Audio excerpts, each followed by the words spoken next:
I've got 6 months, and what if I fall short?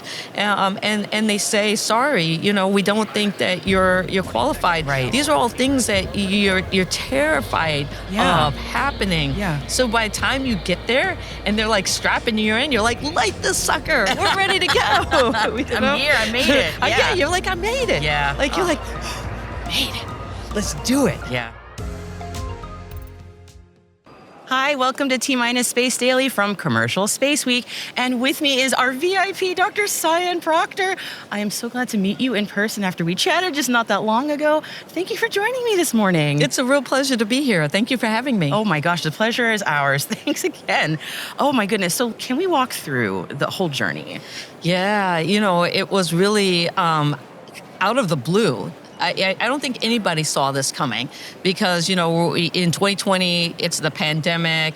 I'm home, and I'm in May of 2020. I'm watching Bob and Doug with the return to flight at the U.S. with Demo 2, and we're all cheering that on, right? Yeah. And I had no clue a year later I'd be training for my own space mission. Wow. And so right after Bob and Doug launched and SpaceX started their human launch commercial side, I became a space artist. So I'm living at home. It was my coping mechanism. So I started doing space art and poetry, and because I was also going through a divorce. I think a lot of people, the pandemic kind of For a lot of us, yeah. Yes. Yep. And so I was going through a divorce, and then at the end of 2020, I'm broke. I'm living with my brother. I'm, trying to get my life back together. And then coming into 2021, just about a year going into the pandemic, they announced the first all-civilian mission to orbit that you can win a seat to space. And I was really fortunate because I won the prosperity seat as an artist and a poet. And in March of 2021, I started training. And 6 months later, I launched into space for 3 days with Inspiration4. Okay. Just the macro of that. The journey is just incredible. You never know where life's going to take you, truly. You don't know, and you just got to be open to the opportunity. I mean, I could have easily said, oh, they're never going to take me, or, there's too many people that have entered this contest, or a lot of the ways of talking yourself out of opportunity. But instead, I just said, you know what, I'm going to do this. I found my authentic voice as an artist and a poet, so I am going to, write this poem called Space to Inspire. Do you remember the poem offhand? I do. Can you recite it? Okay. If you don't mind indulging me. No, and so it was really interesting time, right? Because thinking about how to create a message through poetry that could resonate for the future. And I grew up a huge Star Wars and Star Trek fan, and thinking about how we boldly go together. And so this is Space to Inspire, the poem that won me a seat to space. You've got space, I've got space. We all have space to inspire. That's why we dream of going higher and higher. But what is space if you can't breathe? Let's stop sucking out the air of our humanity. We have a moment to seize the light. Earth from space, both day and night. We have J for justice, to ignite the bold. We have E for equity, to cut past the old. We have D for diversity, to end the fight. We have I for inclusion, to try to make it right. A Jedi space to rally behind. A universal force so big it binds. Inspiration to change the world. A new beginning for us to hold. It's not about you. It's not about me. It's about space to inspire for all of humanity. Science, technology, engineering, and math, sending us out on the explorer's path. But don't forget the arts, the heartbeat of time. Consider sending a poet who knows how to rhyme. So let us drop the mic and close the capsule door, but please make sure Dr. Proctor is on board. My space to inspire is what we need. Inspiration4 for all of humanity. Thank you.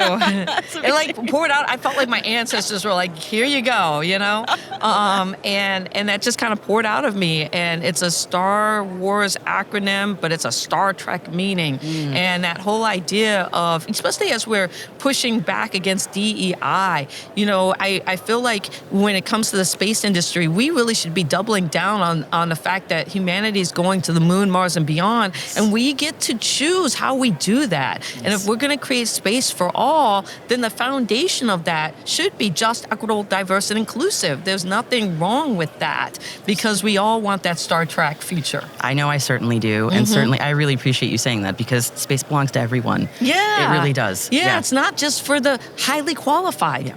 Like that's to me is like, no, we want, and this is one of the things that I love about commercial space and being here is that we can write that narrative of human spaceflight and we want everybody to go. We want everybody of different sizes and different backgrounds. I mean, if highly qualified is the only measure of human success, then, we leave out people in all kinds of categories because we don't consider, particularly like the arts, to be highly qualified.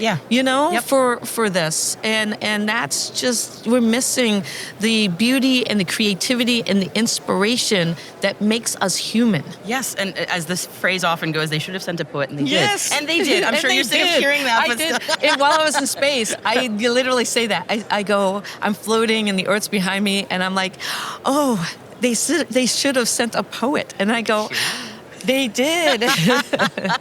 It's a real honor to be the first artist selected to go to space. On behalf of all the artists who are cheering you on, I'm so glad that one of us was there. Yeah. It just makes me, as I think I told you last time we spoke, your mission especially was very resonant with so many of us who were at home watching you. I was with a 3-year-old and just dreaming of.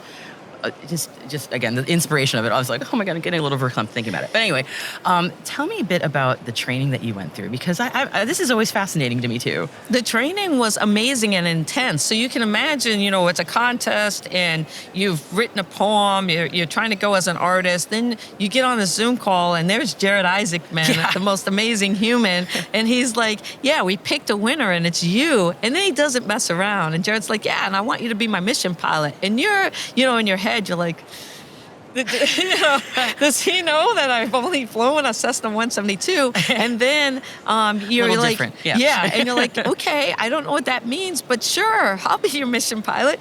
And then you go and you're whisked off to SpaceX headquarters and Hawthorne, and you really start digging into what that is. Yeah. And so training, we do all the same training that NASA astronauts are required to do for SpaceX, but and the typical things.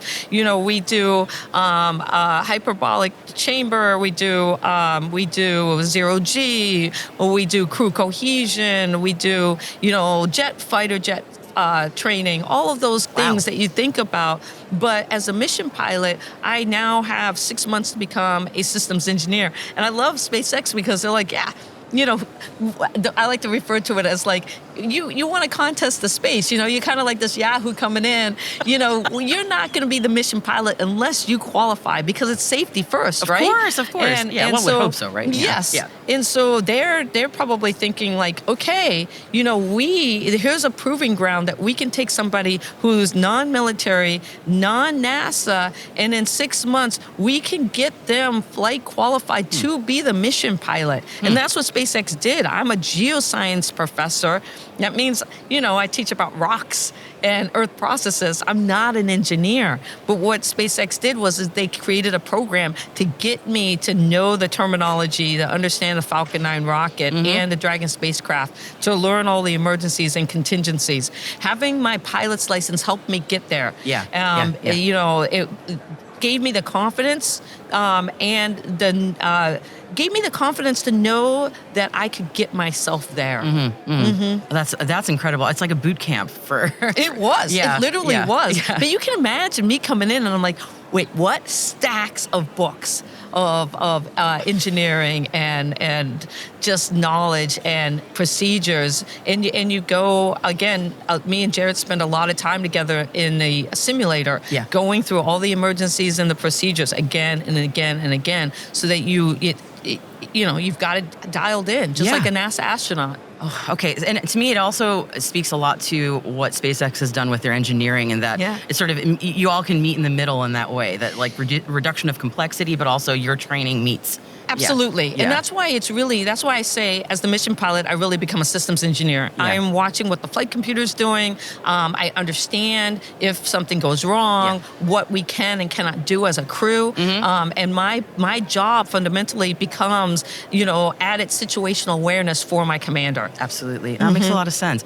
So I got to get to the big question about, the launch, everything. So how can you even walk someone through it who's never been? I'm just so curious, but can you try? Yeah, it is the most amazing day of your life. Yeah.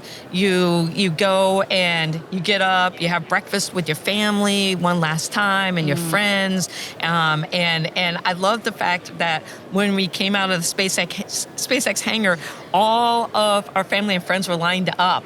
And we got to kind of say that last goodbye and walk through. And how did that feel? Oh, I was so excited and so happy. Just excited? Oh, yeah. Not scared? No, that's the number one question is the day of launch when I'm strapped into the Dragon capsule and I'm getting ready to, lift off on this beautiful rocket.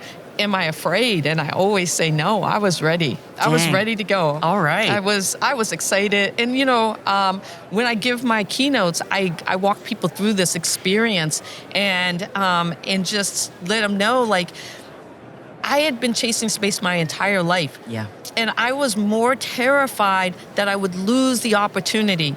I have it taken away. Like medical, were they going to find something wrong with me? It's COVID. You can't get sick. You can't get hurt. What if you had broken a leg or something? Like, these are just things that I just think about. Like, am I going to make it to that day where I get to lift off? Yeah. And so or will I not qualify as the mission pilot? I've got 6 months, and what if I fall short? And they say, sorry, we don't think that you're qualified. Right. These are all things that you're terrified of happening. Yeah. So by the time you get there and they're like strapping you in, you're like, light the sucker. We're ready to go. I'm here. I made it. Yeah. You're like, I made it. Yeah. Like, you're like, oh, made it. Let's do it. Yeah. That magic moment. All right. So can you walk me through those moments? Like, okay, you're in, you're about to lift off. What is that kick? What does that feel like? Oh, it's great. You're counting down because the next thing you're sitting in the rocket, you don't want to scrub, and then you realize, they're counting down to 0, and you're just, you've got this huge grin on your face, and and you're just kind of sitting there and you're waiting, and it's amazing because you feel the rocket roar to life, and I literally say it roars to life. You're on a Dragon, and you're going to space, and you get pushed back, and then mission pilot, me and Jared, laser focused on the job. Yeah. Chris and Haley, as the mission specialist, kind of got to sit back and enjoy the ride and really take those sensations in. But man, I, as the mission pilot, first black woman to pilot a spaceship. Yes, indeed. I'm not effing this up. I'm just gonna say it. Like, you're like laser focused on the job, and so for me, what I did notice was, one, it wasn't as shaky like on TV and the movies. They show you kind of violently shaking. They got that Falcon 9 dialed in. Really? Wow. It's kind of like going down a bumpy road, and I could read my flight monitors no problem. Wow. Like, it was super, super smooth compared to what I thought it was going to be. Yeah. And then you go through your stages, and every stage, Jared's calling out the your location as you're hitting these different stages, and I'm watching the flight computer, and then 10 minutes later you're in space, and literally you do this, your hands just float up, and you're like, oh yeah, this is cool. You're seeing the 0G indicator, which for us was a St. Jude therapy dog. Right. Yeah, that's right. And it's floating around, and you're like this, and you're like, wow, we made it. But again, then you've got next things to happen as the mission pilot, and of course Jared as the commander. You've got all of these like system checkouts and things. Yeah, y'all were busy. You're busy. Yeah. And then you're raising your orbit. We were hired in the International Space Station. We're about 585 kilometers up, and you're just kind of like amazed that you're there, and then you get the opportunity to get out of your spacesuit. And I remember like Haley basically slid out and started tumbling, and I was out of mine, and I was kind of like, that looks fun, but my stomach was like, you don't really want to do that right now. So you biology get, doing its thing. Space adaptation, and a lot of times people are like, well, I get sick and stuff. It's not. You will definitely have fluid shifts, and people have different degrees of that. And so for me, it was that slight like nausea where you're kind of like, oh, I don't feel my best, but not enough to throw up. And that's when I highly recommend anybody better living through chemistry. Just take medicine, because a half hour later I felt fine. And I didn't have to worry about throwing up or any of that. And then I could really settle in and enjoy being in space for the next 3 days. And then we talked about Earthlight. Yes. Oh my gosh. Oh, so I'm going to refer people to our previous conversation where we talked about this. Definitely. But it was really magical hearing you describing that. That was my, people are like, well, did it transform you? Yes, I discovered something new for myself. Something that most of us don't have a clue about. Like we learn about sunlight, we learn about moonlight, but nobody learns about Earthlight, and it is fundamentally what makes life exist. If our planet didn't strip sunlight down and reduce most of that radiation, life would not exist. It fundamentally takes sunlight and transforms it into Earthlight, and we live in Earthlight, and it's the most beautiful light there is.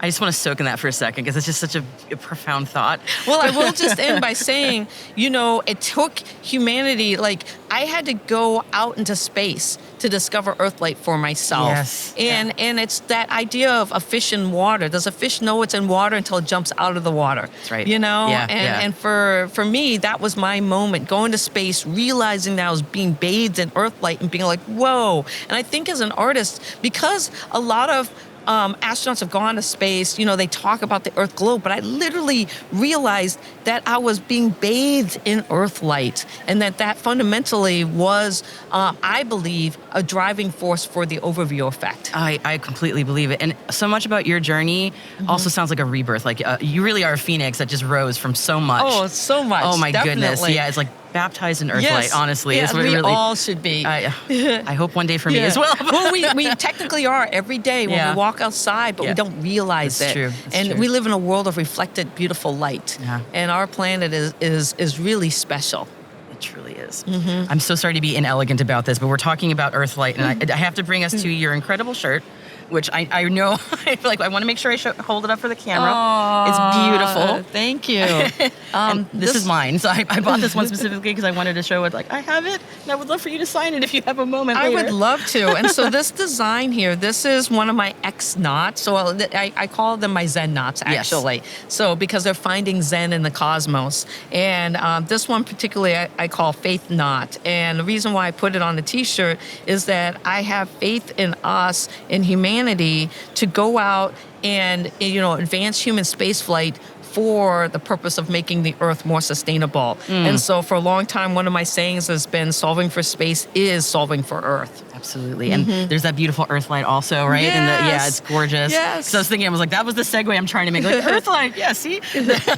It's a gorgeous, gorgeous shirt. And we're here at SpaceCom, and this is the beautiful, one of the many beautiful things that you have made for SpaceCom.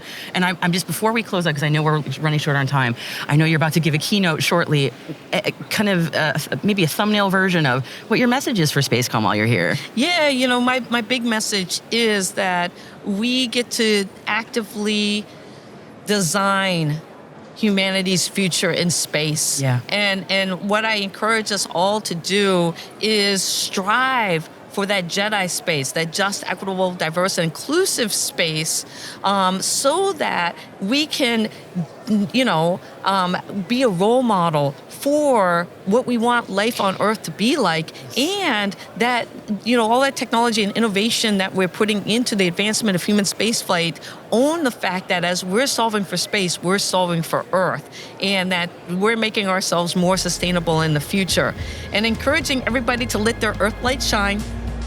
Beautiful. Thank you so much for your wonderful message. Thank you. Thank you for taking the time to speak with me. Again, I really appreciate it. Thank you for having me. It was an honor meeting you in person. Thank you so much for joining me today.